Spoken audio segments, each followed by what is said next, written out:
Hello and welcome to WorkL, the platform helping people get happier at work. In this, in this webinar, we are delighted to be discussing a new book all about the importance of workplace happiness. Happy Economics was written by WorkL's founder, Lord Mark Price, and outlines how individuals can measure happiness and how organisations can get happiness right. I'm joined by Mark and two people who contributed to his book, Ann Francke, Chief Executive of the Chartered Management Institute, and Geoff McDonald, Business Transformation Advisor and former Global VP of HR for Unilever. Hi, everyone. Thank you for joining me. Mark, I'm going to throw to you first. Why did you write the book? Well, because a lot's been said in the past about happiness at work and its benefits.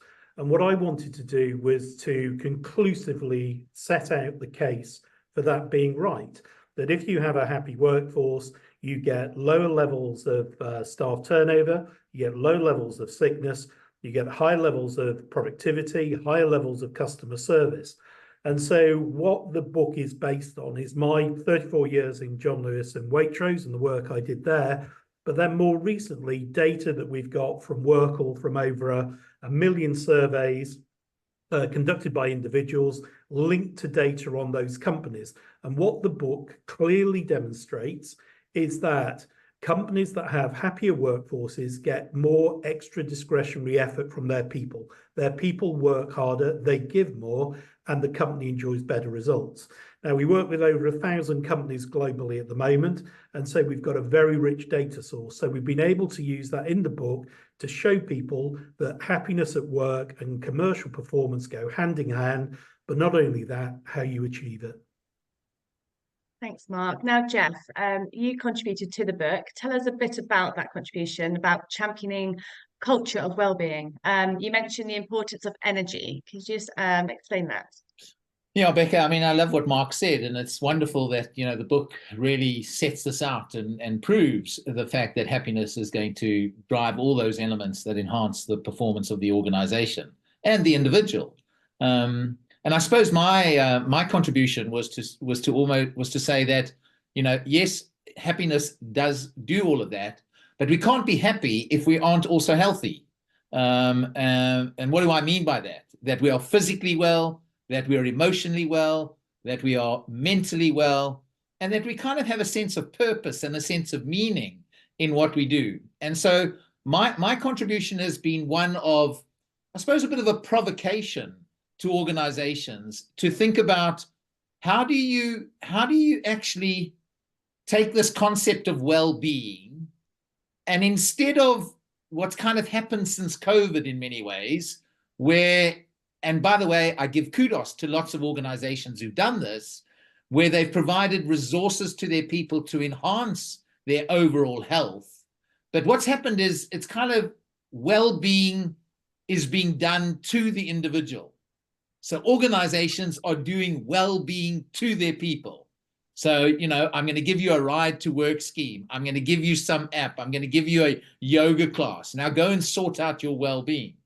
And I think that's all wonderful. But I think the time has come where we've also got to do well-being to the organization. And my contribution is, what does that actually look like? So what are some of the organizational that we need to begin to attend to as an executive group, not just as the HR function, but as an executive group, to begin to shift the culture of the organization such that we enhance the lives of every single employee. And if we can enhance their lives and they feel happy in having their lives enhanced, then, as Mark says, we get greater levels of productivity, performance, lower retention, greater engagement, better client satisfaction, etc., etc. So I think my piece has been very much about, what is it that organizations can now start to do? What are the levers they need to pull to truly, truly shift the culture of the organization? A week called the Well-Being Week, or a few bananas next to the till in the canteen, and some nuts and some fruits in meeting rooms is not going to shift the culture of the organization. Mark, do you want to jump in here? I know you and I have talked about, how people put ping pong and beer in offices, and it's not going to help people with their well-being, is it, Mark? No, it's nice to have. So I completely agree with what Geoff said. These things are wonderful. Having mental health first aiders, that's great.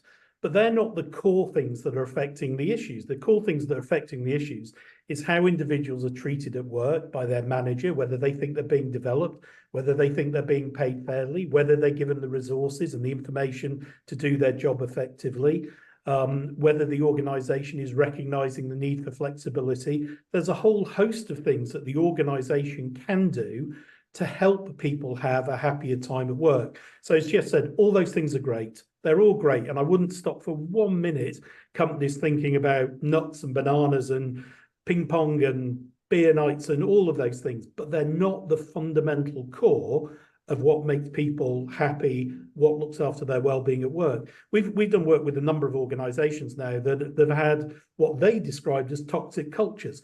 Quite often we find those toxic cultures are coming because managers are expecting too much of their people, expecting them to work extra long hours, expecting them to deliver without the support or the equipment or the technology, whatever it should be, to do that.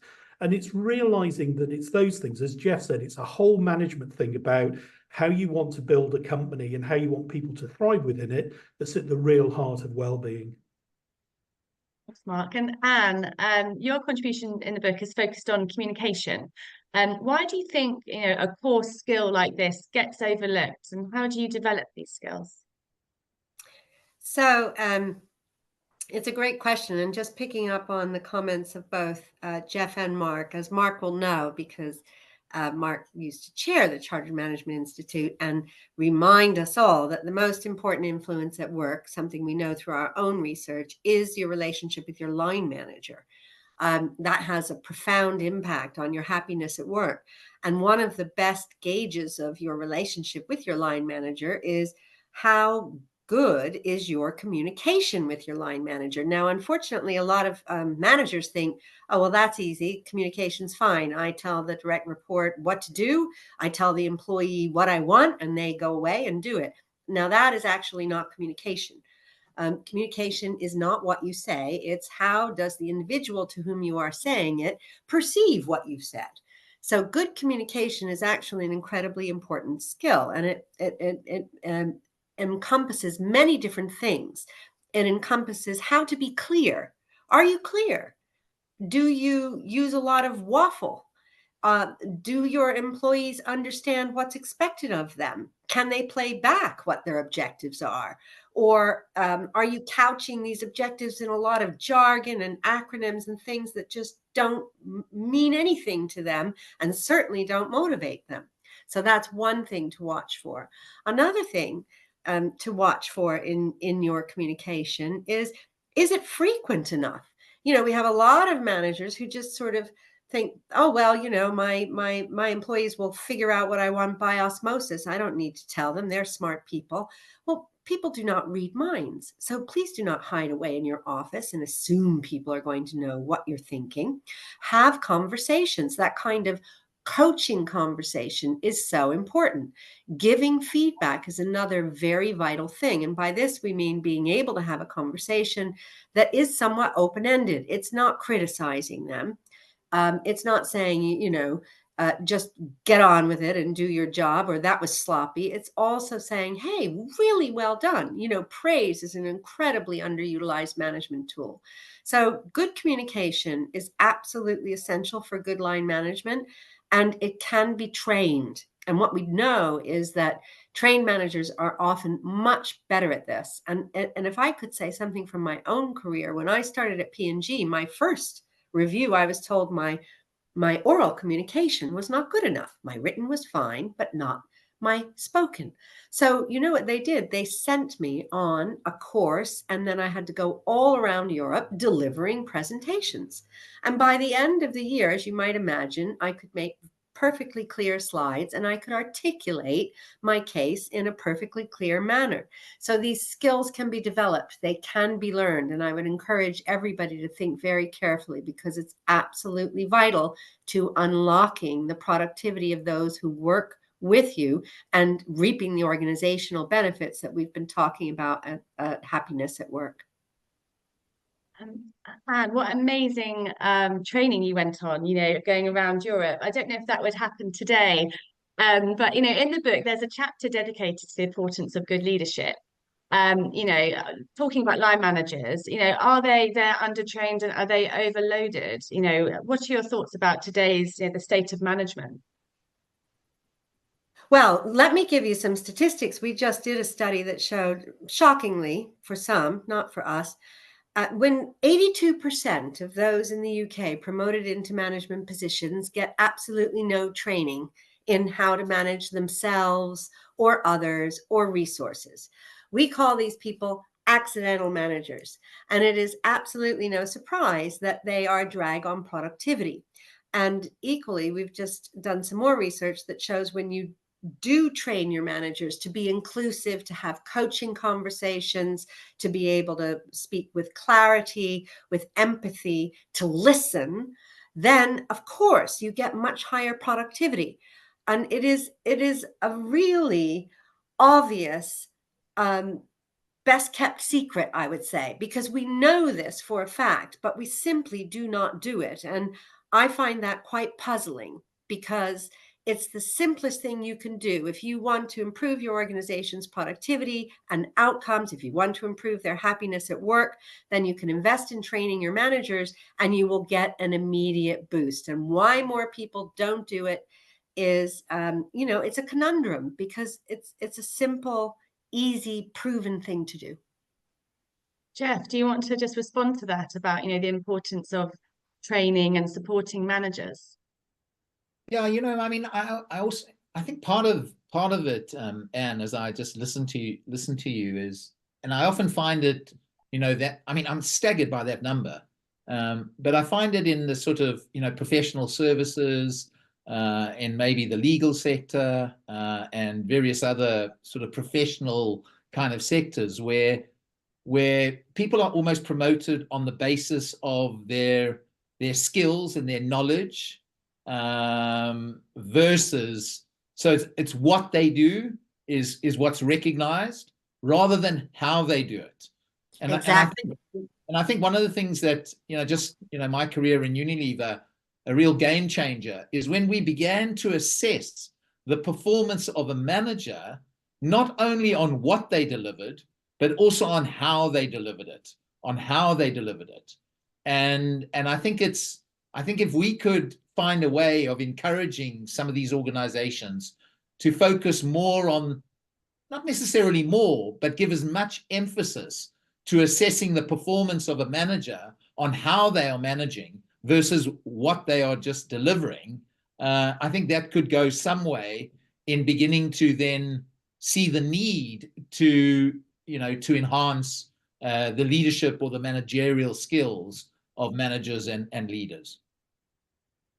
Mark, I'm going to throw to you, as we've had many discussions about managers and how it correlates to happiness. Yeah, that's right. It's the key determinant. So if I was to say to somebody on the street, tell me out of 10 how you would rate your relationship with your manager. If they say to me 8 out of 10, I can pretty well tell you what their overall happiness at work will be. If they say to me 2 out of 10, again, I can tell you there is a straight line correlation between your happiness at work and how you score your manager. It is the most correlated of all the questions that you could ask. So for managers to understand that, to build those relationships, to coach, to develop, to think about people's well-being, it's all critically important. And in terms of the leadership part of the debate, I think there are 3 things, and I set these out in the book, which are critical for good leaders. The first is, and both Geoff and Ann have already talked about this, it's good communication, a clear plan. Everybody understands what your plan is. No gobbledygook. This is the plan. This is what you were trying to achieve, in strategy, in other words. The second part, and this is where people start to fall down, because a lot can do, number 1, everybody has to feel that they have a part to play in delivering the plan. Doesn't matter what job you do in an organization, you have to feel that you are in some way vital to the delivery of that plan so that you feel part of it. It's to Geoff's earlier comment about feeling purpose. You know what you're doing, you know why you're doing it. That's the second thing. And the third thing for me is leaders have got to be endlessly optimistic. They're the ones who've got to carry people when it doesn't look so great. When there are inevitable bumps in the road, they've got to be the ones that get people to believe in the flow process, that the plan is right. We're all in this together, because there are going to be ups and downs in every business, in every walk of life. There are ups and downs. And so the leader has to have that optimism to keep everybody going along that path. If you can achieve those three things, if you're a manager, if you're a leader, and there are lots of leaders in businesses, it's not just the person at the top, it's lots of leaders. It's a clear plan, making everybody feel part of that plan and involved in delivering it, and then being optimistic with everybody about how you're doing. Those for me are the key things in leadership. Thanks, Mark. So, I mean, the book has some really practical tips, doesn't it, for both employers and employees. You talk about, Mark, in the book, a corporate happiness plan. And you sort of talk about, how businesses have these plans, but, do they have a happiness plan? Can you just tell me a bit more about that? Yeah, I think lots of businesses look every month at their profit and loss account. They might look at their cash flows. They might look at their balance sheets. And most of the discussions that happen around boardroom tables are really about the financial outcomes. Very few of them start with how are our people, because at the end of the day, your ability to succeed as a business really depends on, are you getting more from your people than your competitors are getting from their people? Are your people prepared to go the extra mile, work harder? Are they more committed? Does your culture allow from that? And therefore, for me, businesses need to think about, what is our plan to get the most from our people? And as I set out in the book, there are a number of core things that you can do, which are all about making sure that your people are happy, and as a consequence, they're effective. I don't think happiness at work is some sort of airy-fairy concept. For me, it's really rooted in a number of core things, 6 core things, which I won't bore you with at this point. But they are so important to making sure that people really do feel part of an organization, feel happy in their job, feel as though they're able to deliver for the organization. If you can get that right, then everything else will follow. Everything else is a consequence of having people who are highly motivated and happy in their jobs. And there are times when organizations just forget that. They forget it's about how your people feel and how you drive them. Interestingly, if you're in the world of sport, it's the first thing you think about. If you were to look at a sports team and a business team, in a sports team, the coach would be constantly thinking about, how are my players? How are they feeling? Have I coached them in the right way for this game? Am I going to give them feedback on their performance that's going to be constructive so that the next game they'll be better? And if you think about that kind of mentality that's applied to a sports team, you don't often see that happening in the business world.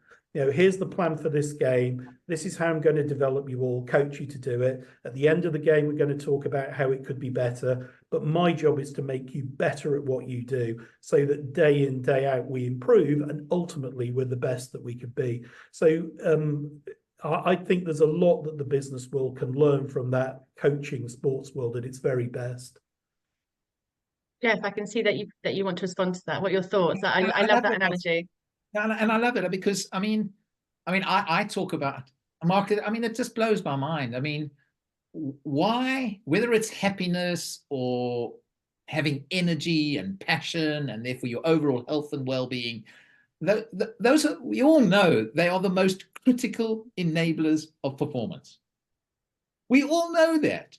Yet I probably can count on 2 fingers on one hand how many organizations have the energy, the happiness of their people as a strategic imperative in the C-suite.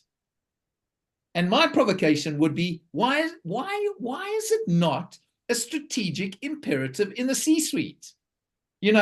Because every other strategic imperative, I bet you, is about driving and enhancing either the profitability and the growth of that organization. Well, why is the happiness of our people not a strategic imperative? and it is monitored and spoken about and measured like we do all the other strategic imperatives. Mm. And I think we've got to find a way of taking this, almost taking it out of the HR function. Because what an executive would say to you, oh no, it's in the HR strategy. No. I want it in the business strategy as a strategic imperative. In the business strategy, not just sitting in the HR strategy. Anne, I don't know if you wanted to reflect on that. I think it's an excellent point. And whether you're talking about, the things we're talking about, being a good line manager is part of your business strategy. Just as Geoff says, it's not an HR strategy. It's not an afterthought. It should be front and center because it's going to make the biggest single difference to the results of your organization. And yet, as he says, that is still so unrecognized. And even today, we know, for example, that flexibility, people like to have agency over when and how they work. It's one of the drivers of happiness. It signifies that you trust people. And yet you have all of these, supposedly very wise and experienced corporate leaders saying, right, everyone back in the office, 5 days, every day, all day. And, people don't want to do that. They haven't been consulted. There's been no discussion. And that kind of assumption that you will work as I worked, you will act as I've acted, that inability to say, all right, these times are different, what do I need to do to get the best out of this modern workforce? I think it is so short-sighted. And yet, and part of it is probably because it requires you to jump over your own shadow and to say, I acknowledge that maybe things have moved on since I was since I was a middle or young worker, and I can listen and have empathy. So what I would advise all senior leaders is have a sense of curiosity, get out there, talk to people. Right? Figure out what are people thinking and feeling. Do not allow it to be curated by, your direct reports. Find out for yourself and ask people questions. You will learn a lot, and maybe you will be motivated to modify your position on certain things, because you will get better results if you do so. You will get better results from doing the things that we've been saying. I just wanted to end on, if you all have optimism around, this, and that organizations are finally waking up to the importance of happiness at work. We had COVID, working from home, and, in the UK, we have this period of worklessness at the moment. Is society, government and business, are they going to be embracing this? In 5 years' time, will we not need to have this conversation, Mark? I think the most enlightened will move. It's quite telling in the book. I set out the happiest scores by country and what that country's productivity rate is. And the UK has the lowest happiest rate of the G7 and has the worst productivity of the G7. So what I hope the book does is to conclusively demonstrate the link between the happiness of employees and what they are capable of producing. And all too often, when people talk about productivity, they talk about big infrastructure projects or capital investment. And of course, they're important. But one of the things they're missing is the power of getting more from their people. There are really some depressing reports that say, that 80% of people are not fully engaged or happy in their jobs. I read a report, I think it was Deloitte quite recently, that analysed that the global deficit created by people that weren't fully engaged in their work was worth nearly $9 trillion. $9 trillion left on the table because people weren't really effective and working hard at their jobs. So my view is that as the data becomes clearer, as this topic goes up the agenda, as we provide all of us on this call more evidence, then I think and I hope that people will see, as Geoff was saying just a moment or two ago, it should be a key metric. It should be the first thing a board discusses. How did our people perform this month compared to the month before? And how did they perform compared to our competitors? Are we getting more from our people? Is our staff turnover higher or lower than our competitors? Is our sickness rate higher or lower than our competitors? All of these things are critical because that's what drives profitability. That's what drives commercial output. That's what drives customer service. So if you're not measuring that, I don't know how you can start to be at the races. So yes, I am optimistic that the more evidence that can be provided, the more people will become reflective and the more they'll move in this direction for the benefit of both the employees, but more importantly, the benefit of the organisation and the benefit of the economy in which that organisation operates. Thank you, Mark. Geoff, are you optimistic? You know where my optimism, Becca, you know where it comes from? It comes from young people. It comes from the youth of today. And you know, those individuals are at some point going to be leaders in organizations and senior middle managers. And I would just hope that they, you know, they don't get their enthusiasm and their desire to create a better world, whether that's at work, outside of work, you know, it percolates to the top and they percolate with that. I really do have optimism in the youth of today, and they will be the leaders of the future, and these things will be important to them, I think. And Anna, I think you'd agree. Well, yes, although what I would say is what's unique about this workplace is we have 5 generations now in the workplace, and all of those generations can contribute. And now I am an optimist, and I also think that we have so much choice, more choice than ever before in how and when we work because of all the trends that you mentioned that we've been through. And so I do think that the enlightened employees and the enlightened employers will be the ones that drive the productivity of the future. And those that are stuck in old ways of working in these ossified, outmoded, you know, command and control power constructs will suffer. And I think that you know, that will tell its own story. We've never had more choice over how and when we work. So my advice to all of you listening is make sure that you do that. Remember, you do have a choice. And of course, I would also say read Mark's book. Well, you beat me to it there, Anne. Thank you so much, Anne. Thank you, Geoff, and thank you, Mark. Go out and read it. It's very interesting. There's lots more contributors in there other than Anne and Geoff. But thank you so much for joining me, everybody. We look forward to speaking again soon. Thank you.